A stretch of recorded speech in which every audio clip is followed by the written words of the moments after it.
Pertandingan saya rencananya biasanya sih nggak pernah lewat dari satu ronde. Dan juga nggak pernah lewat dari 1 menit. Tuhan memberikan kesehatan terus buat Bang Alex Munster sehingga kita dapat bertemu pada saat nanti fight. Di sana kita akan menunjukkan yang terbaik, siapa yang lebih baik antara Anda atau saya.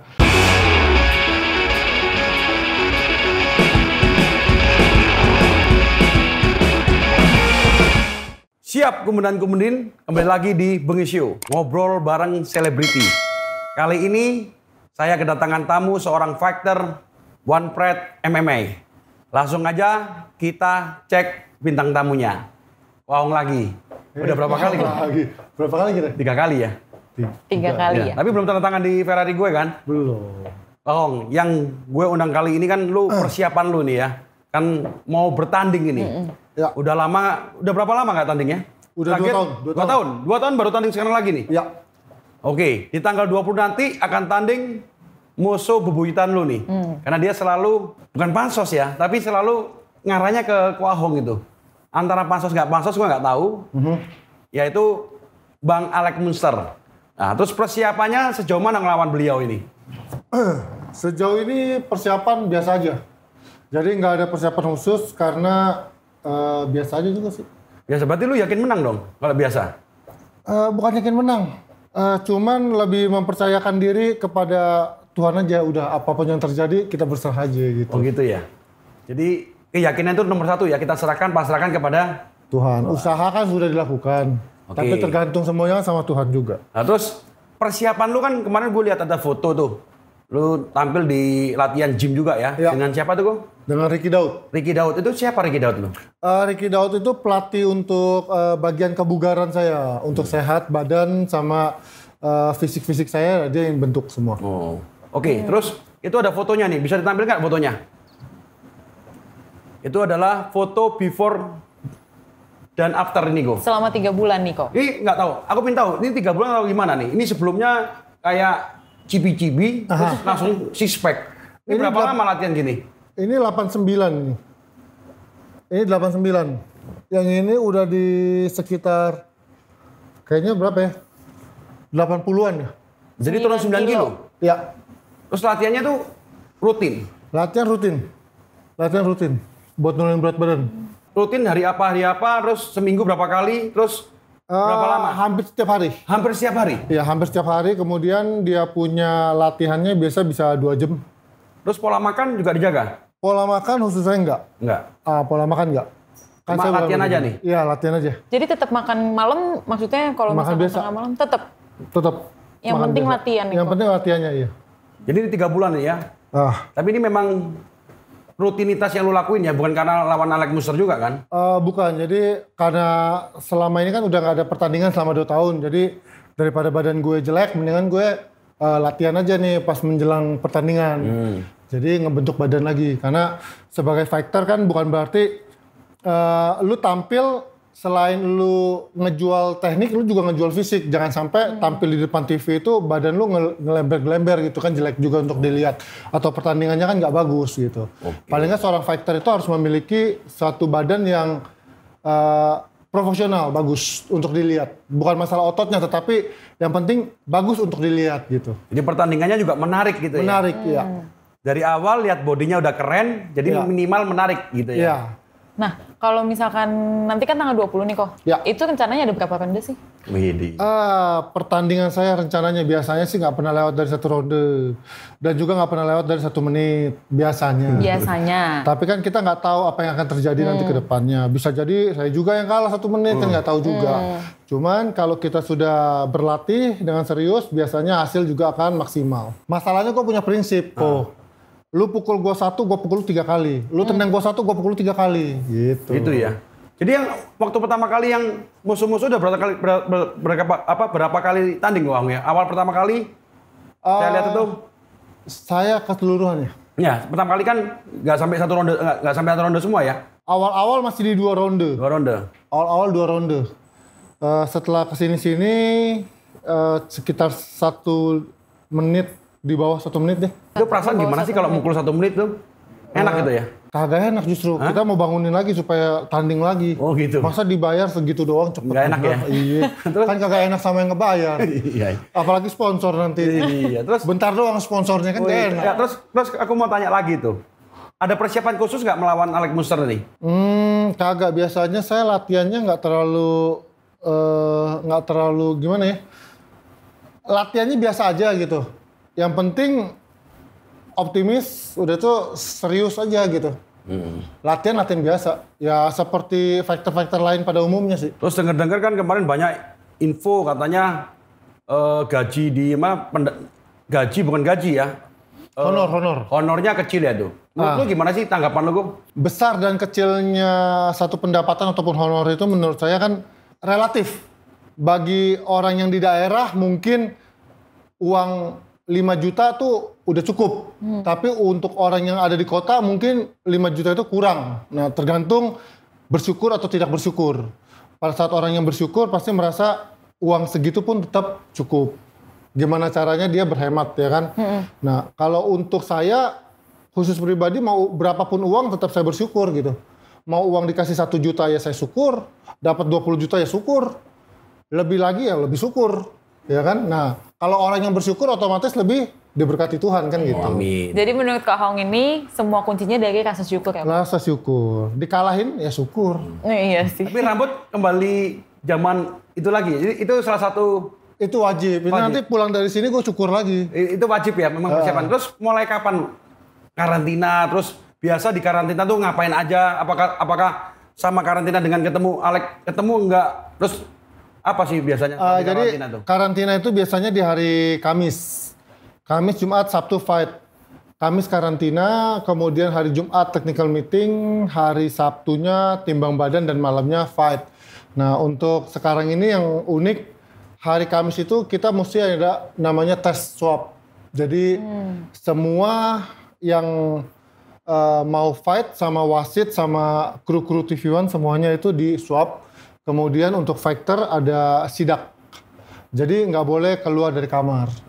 Maksudnya kalau misalkan lu harus nginep di situ, kalau misalkan malam lu pergi keluar ya lu kena. Jadi karantina benar-benar untuk persiapan aja ya? Ya, untuk jadi membatasi diri kita sama orang luar jangan sampai kena COVID kan untuk selama ini aja. Oke.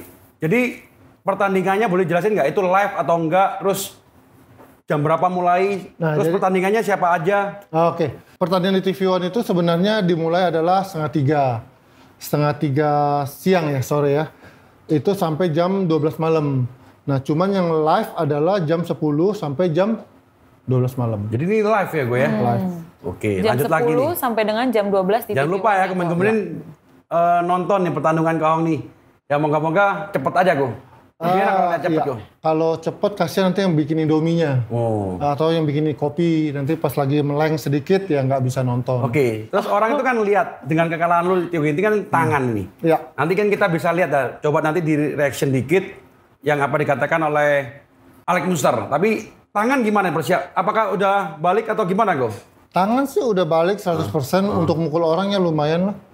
Bisa bikin tidur juga. Bisa ya? Bisa. Apalagi Nina Bobo bisa. Bisa ya? Nanti sambil mukul sambil Nina Bobo cepet. Terus gayanya tetap cibi-cibinya masih tetap itu? Itu Tetap nggak boleh hilang? cibi-cibi. Tetap. Tetap. Ciri khasnya memang kayak gitu ya. Iya. Oke, lanjut lagi kok. Untuk sponsor, di persiapan sponsor siapa aja yang sponsorin? Terus itu produk-produk apa aja? Sponsor Raja IT yang paling penting tuh kan. Ya, Yang kalau itu memang Ini kan- bajunya aja udah kelihatan. udah Raja IT. Iya. Udah itu ada lagi Fortress pintu baja. Apa itu Fortress itu kok? Fortress itu jadi bergerak di pintu baja dia khusus. Kemudian ada lagi yang Goldfish. Ya, Goldfish Goldfish itu ini ya. Goldfish untuk Nanti kan berubah dikit ya. iya nanti ada perubahan lagi dari sini. Goldfish itu penjualan ikan.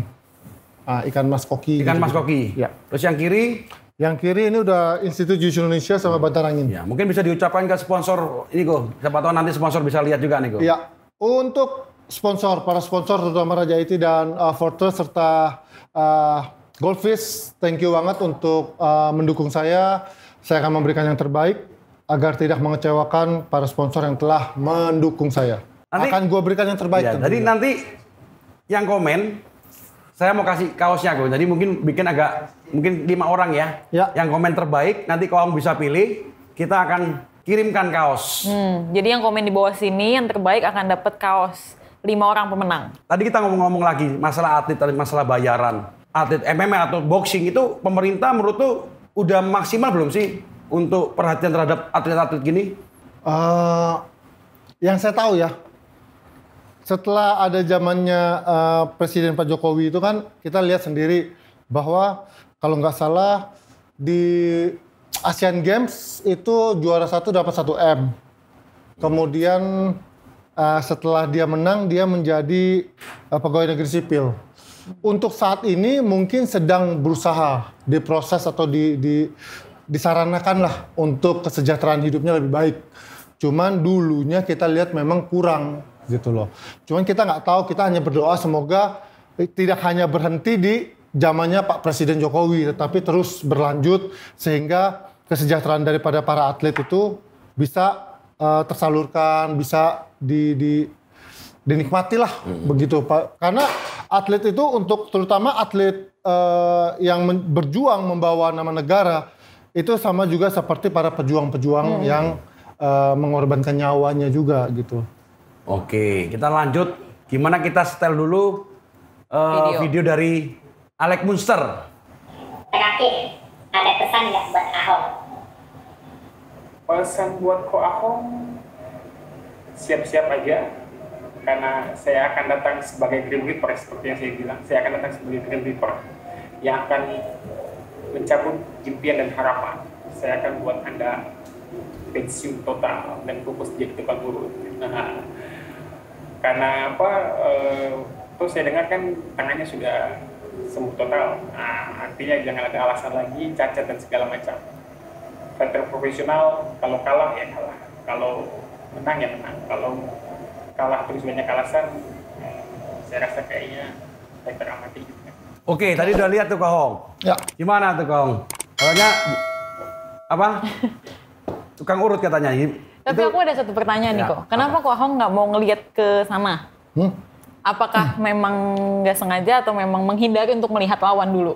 Bukan sengaja, suara kekecilan jadi fighter kan nggak kedengeran. Oh iya bener ya. Gue lebih fokus sama suaranya bukan ngeliat mukanya. Oke. Jadi takutnya salah paham kan repot. Jadi menurut reaction lu gimana itu? Tadi yang Alex Munster ngomongin itu. Yang Alex Munster ngomong ya, tentang apanya nih? Banyak nih ngomong masalahnya. Tadi aja gue kagak denger dia pengen jadi Tukang apa. pijit. Enggak, dia pengen jadi apa tadi dia bilang? Dia pendatang baru. Enggak, maksudnya di kelas welter tuh kan top-top semua. Iya. Dia mau bikin lu pensiun beneran gitu katanya. Tadi dia bilang dia pengen jadi apanya gue lupa. Gue kagak kedengeran. Jadi sahabat lu kali. Jadi sahabat kali ya. Iya. Jadi teman deket kok. Gue sih dengernya sih baik sih ngomongannya gitu. Jadi intinya adalah setiap pertandingan yang dihadapin oleh seorang fighter pasti akan memperoleh yang namanya itu tantangan, cywar. Terkadang ada cywar yang positif, ada cywar yang bisa membangun, ada cywar yang menjatuhkan gitu. Tetapi untuk selama ini yang saya lihat cywar yang digugakan oleh Alex Munster adalah cywar yang membangun. Karena tujuannya dia tidak menjatuhkan fisik seseorang, dia tidak menjatuhkan keluarga seseorang, tidak menjatuhkan diri seseorang. Tetapi ini lumrah gitu. Cywar yang digunakan oleh Alex Munster adalah cywar yang lumrah. Jadi tidak berlebihan lah ya. Tidak berlebihan karena setiap fighter pasti ingin memperoleh kemenangan. Nah, cuman jika kita dibilang sebagai tukang urut, ya bersyukurlah jika Anda berhadapan sama tukang urut. Kenapa? Karena jika Anda nanti patah tulang, Anda berhadapan dengan saya langsung. Saya sembuhkan di sana langsung kan lumayan. Lumayan nggak usah bayar ya. Nggak usah bayar. Jadi Anda kata saya, jeblok, rahangnya patah, geser, tok, saya bisa balikin langsung. Langsung dibalikin lagi Langsung gitu. saya balikin. Otaknya geser, tok, saya bisa balikin. Jadi belajar berapa lama tuh? Belajar ya cukuplah setahun. Tahu.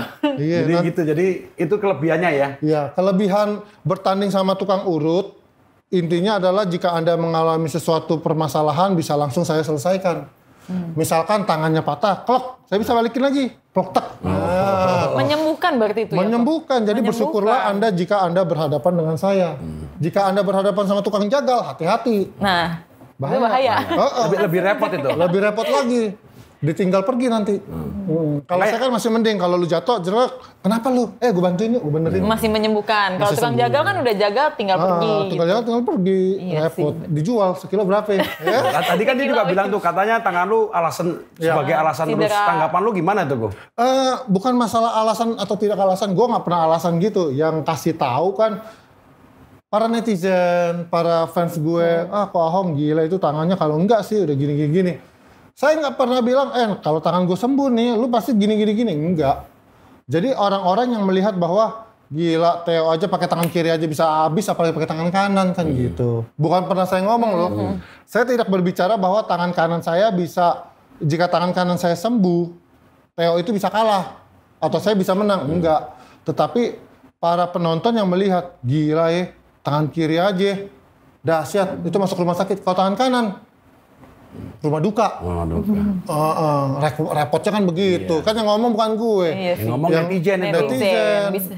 Jadi bukan saya yang mencari kebenaran, tetapi kenyataannya memang seperti itu. Tangan kiri rumah sakit, tangan kanan rumah duka. Terus Go, aku tanya lagi nih Go. Apa namanya dengar-dengar mau rematch sih Kak? Ada peluang untuk ditinju. Itu kalau di One Pride boleh nggak sih? Nah, setahu saya kalau di One Pride diizinkan asal tidak sama MMA.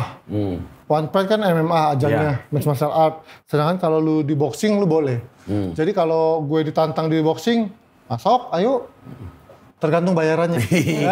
bukan gini ya. Bukan lagi. begini. Kan gini kan beda nih. Nah, sekarang ini goyang. Ada goyangnya. Jadi mungkin Koko Chris John nih boleh lah jadi promotornya nih. Boleh, Ya, boleh Koko Chris John, banget. siapa tahu bisa bikin tinju. Salah satunya nanti Ko Ahong lawan siapapun petinju Siapapun ya. itu, iya. Oke, terus dari semua katanya tadi kan kelas welter tuh ternyata kelas yang paling diminatin ya, dimanapun juga kelihatannya ya. 77 ya. Ya. Terus itu kalau andekan berat badan di hari H Sabtu itu ada kurang atau lebih itu gimana Go? Kalau kurang nggak masalah, 77 misalkan dia harusnya di 77, yang penting jangan lewat dari 77. Biasanya kalau melewati 2 kilo itu akan ditanyakan lagi ke lawannya, mau nggak lu fight nih lebih nih, misalkan lebih dari 2 kilo. Nah, jadi tergantung dari lawan. Kemudian kalau misalkan lebih dari 0,1 aja itu udah kena 10% bayaran. Penalti. Oh. Penalti. Oke, dari semua kelas welter yang pernah lu tandingin itu, Ya. yang bakal jadi pesaing lu paling berat itu siapa sih? Alex Muster, Ginting, atau Mamesa, atau siapa? Kalau menurut lu nih? Menurut gue Iya. ya, menurut gue semuanya patut diperhitungkan. Cuman jika saya melihat ternyata kayaknya saya lihat sih Andika Mamesa, bodinya gede cuy. Yes. Sama lu gede mana itu? Gedean dia. Iya. Tapi barangnya gedean gue. Barang yang lain. Barang yang lainnya. Tapi badannya gedean dia ya? Iya. Tinggi? Tinggi. Tapi beratnya sama 77 juga? Kalau tanding harus 77 sama ya? 77. Postur badan doang ya kok yang membedakan? Posturnya dia? Enggak, jadi berat badan. Mau lu pendek tapi berat badannya mencukupi 77 tetap fight. Nggak peduli ya? Nggak peduli. Nggak peduli barang juga. Nggak peduli barang ya? Nggak. Berarti hanya berat badan yang menentukan itu gitu ya kok? Iya. Barang lu gede nggak? Hah? Lu nggak? Gue tanya. Nah itu dia. Ya, barang kan bisa macam-macam. Iya kan? Bener nggak? Barang bawaan lu gitu. Standar sih kok, tasku kan nggak terlalu besar. Oh, iya. Yang penting muat semuanya aja di dalam. Iya. Terkadang kan ada handphone zaman dulu bawahnya Iya, gede. gede banget itu. Iya, yang buat nimpuk anjing. Ya tuh biasa kabur. orang suka yang gede-gede gitu kok. Iya, yang gede-gede. Tapi gede-gede tangannya yang begini beda. Oke, terus lu kalau dari semua temen tuh MMA ada nggak yang jadi sahabat tuh di luar? Enggak. Jadi saya agak bersahabat dengan fighter sih kayaknya enggak. Cuman kalau jadi teman-teman biasa aja. Karena bersiap-siap kalau suatu saat lu akan fight lawan dia gitu. Lu harus bisa profesional pada saat lu fight lawan dia. Lu harus bisa pisahkan antara dia itu lawan atau dia itu teman. Karena berbahaya buat gue. Oh lebih susah sih ya kok memang membedakan itu. Ya nanti kalau pas tanding juga berat juga sih ya. Iya. Antara temen sama itu ada beban ya. Antara mantan sama pacar aja Iya, udah repot iya, lu repot, kalau iya. temenan. Bener. Ya kan? Iya apalagi ini harus fight diri lagi. Malu sendiri dia. Nih kok, kan katanya rencana kok kan pensiun di umur 40 nih. Kenapa sih pengen pensiun di umur segitu? Kagak, bukan pensiun di umur 40. Kalau masih diizinkan fight di umur 40 ya kita jalan. Tapi kalau misalkan udah nggak dipakai di umur 40 ya kita diem. Tapi kalau enggak ya gue kan fight di tempat lain. Bisa juga Maksudnya fight di jalanan kan di jalanan boleh. bisa ya. Di jalanan kan boleh. Ngelatih juga bisa ya. Ngelatih juga boleh. Ada rencana nggak buka sekolah fighter? Kebetulan kalau ada yang sponsorin kita mau. Tapi lagi belum dapat sponsor. Dan siapa tahu Raja Iti mau. Amin. Lagi. Bikinin sekolah gitu ya itu jadi bisa. Tapi keuntungan apa tuh kalau kita punya sekolah terus ngelatih kan itu pasti dari uang kursus ya. Iya. Kayak itu. Tapi kalau bisa andaikan bertanding itu Biasanya ada hitungan lagi, jadi kayak manajemen lah ya. Jadi hitungannya kalau misalkan fighter yang kita latih, kita didik, kemudian dia fight di ajang MMA, itu bisa memberikan penghasilannya berapa persen ke sasananya misalkan. Seperti itu sih. Kayak manajemen fee gitu lah ya kok. Ya, tapi paling banyak dapat dari kursus kali ya. biasanya sih kursus lah Kursus ya, dari hitungan tempat. Kecuali ya kan? promotor udah beda kan. Ya, kalau kecuali kita bikin pertandingannya di beda ya. Iya, beda-beda. Bisa. Bisa kursus tuh. Siapa tahu dari karyawan harus kursus MMA, udah balik modal. Tapi ada batasan umur gitu nggak sih kok kalau mau? Batasan umur 17 bukan. Jadi untuk fight, kalau untuk fight itu 17 tahun ke atas. Jadi seperti nonton video yang lain kan Sama ya, 17 tahun ke juga. atas. Maksimalnya ada? Maksimal berapa ya? Maksimal nggak ada lah. 40 tahu gue Sekarang sih sebenarnya. tinju itu aja, Manny umur berapa? Manny berapa? Udah 40-an kali, 30 berapa tuh Manny? Udah tua tuh. Tapi ya oke lah. Saya juga udah tua. Umur berapa sih? Saya sudah jalan 39 tapi masih tetap fight ini. Saya rasa saya bukan umur 39. Ya, terus kalau jadi itu nanti gimana kalau jadi aktor? Ada tawaran nggak sih aktor? Pernah main film laga juga kan? Kemarin Ya. udah Sri Asi ya? Oh iya, bocoran dikit. Udah aku omongin tuh Sri Asi. Dia omongin lagi. Nextnya ada proyekan film lagi nggak kok? Saya rencananya mau bikin project film bersama Miyabi, tetapi Tapi yang di sana melihat terus. iya, yang di sana menantikan bahayanya. Tapi kalau misalkan ada chance nih buat project film, pengennya jadi karakter apa sih? Kalau yang Koko pengen ya? Iya, Jadi karakter apa nih pengennya? karakter apa ya? Nah, Superhero kah? kakek ini Sugimi. Kakek Sugimi. Sugima. Sugiono. Dia tahu. Dia sering lihat ya. Dapat bocoran dari sini. Nah, dia ternyata sering lihat ya. Diam-diam, waduh, memang Gue padahal sengaja kita ya Sugimi ternyata, ya. iya, padahal tapi dia tahu banget. Oke, Ko, penutup nih, Ko. Ya. Boleh nggak pesan-pesan buat Alex Munster? Sampaikan aja, sama termasuk buat teman-teman fighter yang baru mulai di ajang MMA. Jadi gini, mungkin untuk fighter pemula kali ya. Untuk fighter pemula yang paling penting adalah jika Anda berusaha meraih sesuatu, ya Anda kejar terus. Tetapi jika Anda mengalami kegagalan, jangan sampai kegagalan itu menghambat cita-cita Anda untuk mencapai itu gitu. Karena kegagalan itu terjadi apabila Anda itu berhenti untuk berharap dan berhenti untuk mencoba sesuatu. Nah, kemudian untuk Bang Alex Munster, pesan saya ya pokoknya Tuhan memberikan kesehatan terus buat Bang Alex Munster sehingga kita dapat bertemu pada saat nanti fight. Di sana kita akan menunjukkan yang terbaik, siapa yang lebih baik antara Anda atau saya, dan siapa yang membutuhkan pertolongan tukang urut. Oke, terima kasih Ko Hong waktunya. Aku mau Terima ingetin kasih. juga nih buat teman-teman, buat 5 komen terbaik yang di bawah. Jangan lupa untuk cantumkan Instagramnya dan nanti akan berhak mendapatkan kaos. Kaosnya seperti ini. Bisa dipakai untuk olahraga. Oke, kemudian terima kasih. Kita nantikan episode berikutnya dengan selebritas berikutnya. Salam bengis.